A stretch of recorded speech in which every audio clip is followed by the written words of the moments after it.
একটি বাক্য বললেন, ইয়া রাসূলুল্লাহ, ইয়া হাবিবাল্লাহ, আপনি এখন মসজিদে ঢুকবেন, আপনি বলেন আমি কি করব? নবীজি বললেন, আমি এখন নামাজ আদায় করব, মসজিদে ঢুকবো। যাও যাও, তুমি বাড়িতে গিয়ে তোমার আব্বা এবং আম্মার কাছে চলে যাও, আবার পরে এসো।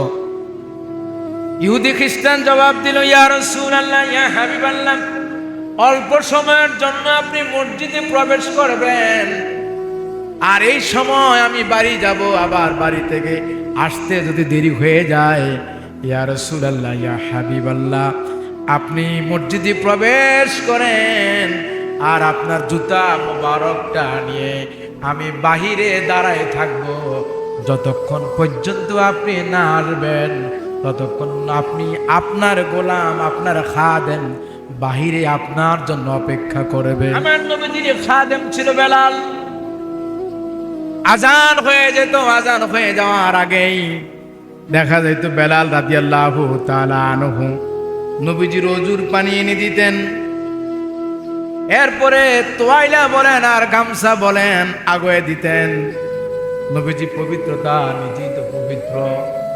ওযু বানানো শেষ করে খাদেম ছিলেন, কিন্তু একজন ইহুদি নবীজির দরবারে আসতো, যাইতো, আসতে যাইতো, আসতো এবং যাইতো। যাওয়ার পরে নবীজির চরিত্রটা সুন্দর, এমন চরিত্র দেখে ওই কাফের মুশরিক নবীজির দিকে শুধু তাকায়া থাকতো। মনোমুগ্ধকর হয়ে গেল। হঠাৎ করে নবীজি মুস্কি হেসে দিলেন। মুস্কি হেসে যখন দিতেন, সাহাবায়ে কেরাম বলতেন, নবী যখন হাসতেন তখন নবীজির এই সামনের দাঁতের ফাঁক দিয়ে নূর বের হয়ে যেত। সুবহানাল্লাহ। কাফের মুশরিক ইহুদি এসে বললেন, ইয়া রাসূলুল্লাহ, ইয়া হাবিবাল্লাহ, আমি একজন মুশরিক, আমি একজন কাফের বেদুইন, কিন্তু ইয়া রাসূলুল্লাহ, ইয়া হাবিবাল্লাহ, আমি আপনাকে অনেক বেশি ভালোবাসি। নবীজি বললেন, তুমি আমাকে অনেক বেশি ভালোবাসো কেন? ইয়া রাসূলুল্লাহ, ইয়া হাবিবাল্লাহ, আপনার দরবারে আমি আসি, যাই, চলাফেরা করি, আপনার কদমে আসি, আপনার সামনেও বসতে পারি না, কারণ আমি একজন কাফের, আমি একজন মুশরিক, আমি সামনে বসতে পারি না, কিন্তু দূর থেকে আপনার কার্যকলাপ, আপনার সুন্দর ব্যবহারগুলি আমি যখন দেখি আমার অনেক ভালো লাগে। ইয়া রাসূলুল্লাহ, ইয়া হাবিবাল্লাহ, আপনাকে আমি অনেক বেশি ভালোবাসি। নবী বললেন, ওমা আরসালনাকা ইল্লা রাহমাতাল লিল আলামিন, তুমি যেমন আমাকে ভালোবাসো, আমাকে তুমি ভালোবাসার প্রকাশ করে ফেলছ, আর আমি নবী বললাম আমি তোমাকে ভালোবাসি। ইয়া রাসূলুল্লাহ, ইয়া হাবিবাল্লাহ, তবে আপনাকে আমি ভালোবাসি, কিন্তু কালেমা তো পড়তে পারবো না। কেন? নবীজি বললেন, কালেমা তো তোমাকে আমি পড়তে বলি নাই, কারণ তোমার ধর্মের উপরে তুমি আছো। আমি কাউকে জোর করে আমার ধর্মের দিকে আনবো, সেটা আমার নীতির মধ্যে নেই, সেটা আমার ধর্মের মধ্যে নেই। তোমার ধর্ম তুমি পালন করো, তুমি আমাকে ভালোবাসো বলছো, আর আমিও বলে ফেলছি আমি তোমাকেও ভালোবাসি। ইয়া রাসূলুল্লাহ, ইয়া হাবিবাল্লাহ, তবে আমি বেদুইন, আমি কাফের, আমার মা আমার বাবা উভয় কাফের, কিন্তু আপনাকে তো আমি বেশি ভালোবাসি। হুজুর, কলেমা পড়তে পারবো না, তবে আপনার দরবারে, আপনার কাছে আমি একটা আরজি করি। আপনি যেহেতু বলছেন রহমাতাল লিল আলামিন, আমি আপনার খাদেম হিসাবে, আমি একজন আপনার গোলাম হিসাবে আপনার কদমে আমি একটু আশ্রয় চাই, আমাকে কি একটু আশ্রয় দেওয়া যাবে কি না? নবীজি বললেন, বেলাল, ও বেলাল শোনো, আজকে থেকে তুমি এতদিন আমার খাদেম ছিলা, আমি নতুন করে আর একজন খাদেম নিয়োগ দিয়ে দিলাম। এই খাদেম হলো সেই খাদেম যিনি এখনো কলেমা পড়ে নাই, যে এখনো মুসলমান হয় নাই, কিন্তু বেলাল রে তোমার রসুলকে সে অনেক বেশি ভালোবাসে। এই খাদেম কি করলাম শোনেন, 1 মাস চলে যায়, 2 মাস চলে যায়, 3 মাস চলে যায়, এমনি ভাবে খাদেম বেতন ছাড়া, খাদেম চাকরি করে বেতন ছাড়া, কোনো মায়না নেয় না, এমনি ভাবে 3টা বছর চলে যায়। বন্ধুরা আমার, বাবারা আমার, নবীজি যখন বেলাল যখন আজান দেয়, এই ছেলেটা সুন্দর করে নবীজির ওযুর পানিটা সামনে এনে দেয়, ঢেলে দেয়, এবং নবীজি পবিত্রতা অর্জন করে গামছা বা তোয়াইলা সামনে এনে দেয়, মুখমণ্ডল নবীজি মোছন করে। কিন্তু যখন আবার মসজিদে প্রবেশ করে, নবীজি প্রবেশ করবে, এমন সময় কাফের মুশরিক লোকটা তো আর মসজিদে প্রবেশ করতে পারবে না। নবীজি বললেন, এখন তুমি কি করবে? সুবহানাল্লাহ বলবেন না? আমি তো এখন মসজিদে প্রবেশ করব, আমি তো ইবাদতশালায় প্রবেশ করব, ইবাদতখানায় প্রবেশ করব, মুসলমানের মসজিদে প্রবেশ করব, মসজিদে নববীতে প্রবেশ করব।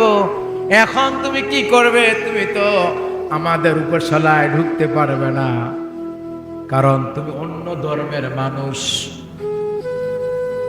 ইহুদি খ্রিস্টান একটি বাক্য বললেন, ইয়া রাসূলুল্লাহ, ইয়া হাবিবাল্লাহ, আপনি এখন মসজিদে ঢুকবেন, আপনি বলেন আমি কি করব? নবীজি বললেন, আমি এখন নামাজ আদায় করব, মসজিদে ঢুকবো। যাও যাও, তুমি বাড়িতে গিয়ে তোমার আব্বা এবং আম্মার কাছে চলে যাও, আবার পরে এসো।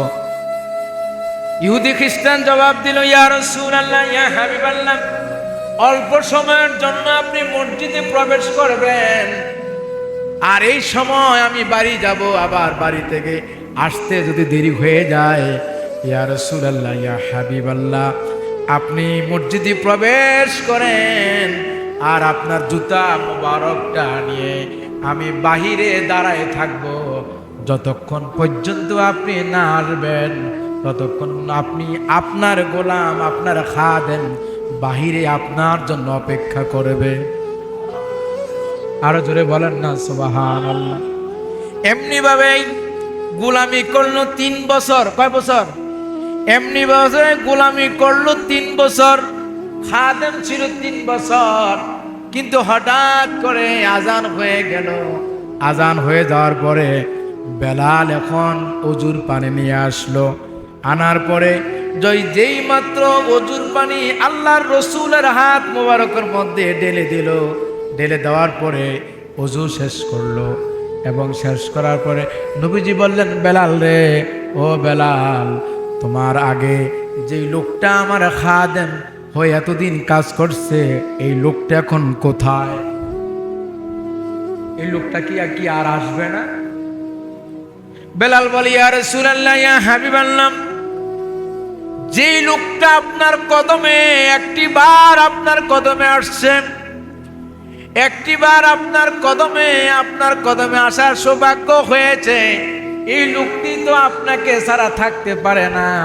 ইয়া রাসূলুল্লাহ, ইয়া হাবিবাল্লাহ, আমি শুনেছি আজকে কয়েকদিন ধরে আপনার খাদেম অসুস্থ হয়ে আছে। জোরে কি বলা যাবে না? সুবহানাল্লাহ। নবীজি বলেন, বেলাল, যেহেতু আমার খাদেম অসুস্থ হয়ে গেছে, মসজিদে নববীতে এখন এলান করো, বলে দাও আমার সাহাবীদেরকে আজকে নির্ধারিত সময় জামাত হবে না, নামাজ হবে না, অল্প সময় দেরি হবে। সুবহানাল্লাহ বলবেন না? বেলাল বলে মসজিদে নববীর মধ্যে প্রবেশ করলেন। প্রবেশ করার পরে বললেন, আজকে নির্ধারিত সময় জামাত হবে না, একটু অল্প সময় দেরি করে জামাত হবে। কে বলছে? মুহাম্মদ সাল্লাল্লাহু আলাইহি ওয়াসাল্লাম, অর্থাৎ আমাদের নবী বলেছেন। এরে বেলাল কেন? নবীকে তার কেন প্রশ্ন বলা যায় না? এরে বেলাল কেন?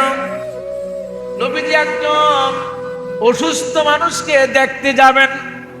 সাহাবীরা বললেন, ওরে বেলাল, নবী যেহেতু একজন অসুস্থ মানুষকে দেখতে যাবেন, তাহলে আমরা যাব, চলো না আমরা যাই। তখন নবীজি সামনে যায়, আর পিছনে নবীর সাহাবীরা পিছনে যাচ্ছে, নবীর সামনে, সাহাবীরা পিছনে যাচ্ছে। যেতে যেতে যেতে যেতে ওই ইহুদির বাড়িতে যাইয়া দরজা নক করলেন। নক করার সাথে সাথে ইহুদি বালকের বাবা দরজাটা খুলে দিলেন। দেখলেন মুসলমানদের নবী, দু জাহানের বাদশাহ নবী, কামলেওয়ালা নবী প্রবেশ করেছেন। যুবকের বাবা বলল, ইয়া রাসূলুল্লাহ, ইয়া হাবিবাল্লাহ, আপনি আমার বাড়িতে আসছেন, কোথায় বসতে দিব? বসার তো আমার কোনো জায়গা নাই। আপনার জন্য আশেক, আপনার জন্য দেওয়ানা, আপনার জন্য পাগল। আমার ছেলে আজকে দীর্ঘদিন ধরে অসুস্থ হয়ে পড়ে আছে। ইয়া রাসূলুল্লাহ, ইয়া হাবিবাল্লাহ, আমার ছেলে আপনার দরবারে আজকে কয়েকদিন হয়ে যায়, যেতে পারে না, অসুস্থ হয়ে আছে। নবীজি ঘরের মধ্যে প্রবেশ করলেন। ঘরের মধ্যে প্রবেশ করার পরে নবীজি ওই যুবকের মাথার উপরে হাত একটু রেখে, হাতটা রেখে হঠাৎ করে নবীজি হাতটা টান দিলেন। নবীজির একটা সুন্নাহ আছে, নবীজি অসুস্থ রোগীকে যখন দেখতে যান, অসুস্থ রোগী দেখতে যাওয়ার পরে নবীজি সর্বপ্রথম যে কাজটা করতেন সেটা হলো কপালে হাত দিয়ে রাখতেন। সুবহানাল্লাহ বলবেন না? এই যুবকের বেলা একটু আলাদা হয়ে গেল। আল্লাহ নবী সরকার দু আলম নবী মুহাম্মদ রাসূলুল্লাহ সাল্লাল্লাহু আলাইহি ওয়াসাল্লাম যখন প্রবেশ করলেন, প্রবেশ করার পরে যুবকের মাথার উপরে হাতটা রেখে দিলেন। হাত রাখা মাত্রই হঠাৎ করে আবার নবীজি হাতটা সরাই নিলেন। সাহাবায়ে কেরাম প্রশ্ন করলেন, ইয়া রাসূলুল্লাহ, ইয়া হাবিবাল্লাহ, ওগো দয়াল নবী, ওগো মায়ের নবী, কিছুই তো বুঝলাম না, আপনার নূরানি হাত মুবারক এখানে রাখার পরে আবার টান দিয়ে নিয়ে আসলেন, এটা তার কারণ কি? নবীজি বললেন, সাহাবীরা রে, আমি যা জানি তোমরা তা জানো না, আমি যা দেখি তোমরা তা দেখো না। এই মাত্র এই মুহূর্তে এই যুবকের কাছে মালাকুল মউত এসে গেছে। মালাকুল মউত এসে গেছেন। এই মুহূর্তে সে দুনিয়া ত্যাগ করবেন। এই কথা সাহাবায়ে কেরাম যখন শুনলেন, আমার নবী বললেন, যুবক রে, তোমার কাছে আমি কোনো কিছু এতদিন বলি নাই, এখন তোমাকে আমি বলি। দীর্ঘদিন ধরে আমার খাদেম ছিলা, দীর্ঘদিন ধরে আমার কাছে তুমি ছিলা, আমার খেদমত করেছ। শোনো, তোমার সাকারাত, মালাকুল মউত তোমার আশেপাশে ঘোরাফেরা করছে, চলে যাওয়ার পর তোমার মৃত্যু হয়ে যাবে। ওরে বালক, আমি তোমাকে একটি বার বলি, তুমি এখন একটি বারের জন্য কলেমা শরীফ তুমি পড়ে নাও। এই কথা বলার পর ছেলে, অসুস্থ ছেলে, একবার বাবার দিকে তাকায়, আবার মায়ের দিকে তাকায়, আবার বাবার দিকে তাকায়, আবার মায়ের দিকে তাকায়। বাবা জবাব দিয়ে দিল, আমার দিকে তাকাও কেন? মায়ের দিকে তাকায় লাভ নাই। যাকে তুমি জানের চাইতে, প্রাণের চাইতে বেশি ভালোবাসো, তোমার নবীর কথা এই মুহূর্তে তুমি শোনো। জোরে কি বলা যাবে না সুবহানাল্লাহ? নবী বললেন, বালক রে, ও বালক, তুমি আমার সাথে পড়ো, লা ইলাহা ইল্লাল্লাহু মুহাম্মাদুর রাসূলুল্লাহ সাল্লাল্লাহু আলাইহি ওয়াসাল্লাম। এই কথা বালক পড়েছেন। পড়ার সাথে সাথে এক সেকেন্ড অতিবাহিত হয় নাই, আল্লাহর নবী সরকার দু আলম ঘরের দরজা থেকে পা, একটি ডান পাটা রাখতে দেরি, সাকারাত অর্থাৎ মালাকুল মউত চলে আসলো। ছেলেটা শহীদ হয়ে গেল, মারা গেল। নবীজি বললেন, ও আমার সাহাবীরা, যদিও সে খ্রিস্টান, যদিও সে ইহুদি, যদিও সে নাসারা, ওই সময় তওবা কবুল, সাকারাত যখন এসে যায় তওবা কবুলিয়তের সময় থাকে না। কিন্তু এই লোকটা ছিল জাহান্নামী, কিন্তু তোমার নবীর কারণে আমার আল্লাহ এই মুহূর্তে এই ছেলেটাকে জান্নাতি হিসাবে কবুল করে নিয়েছে। জোরে কি বলা যাবে না সুবহানাল্লাহ? সম্মানিত হাজিরিন, আমি আপনাদের সামনে এই কথাটা বলার উদ্দেশ্য হলো, সে যেই হোক সম্মান করে কি? সম্মান করা নবীর সুন্নাহ। সুবহানাল্লাহ বলবেন না আপনারা?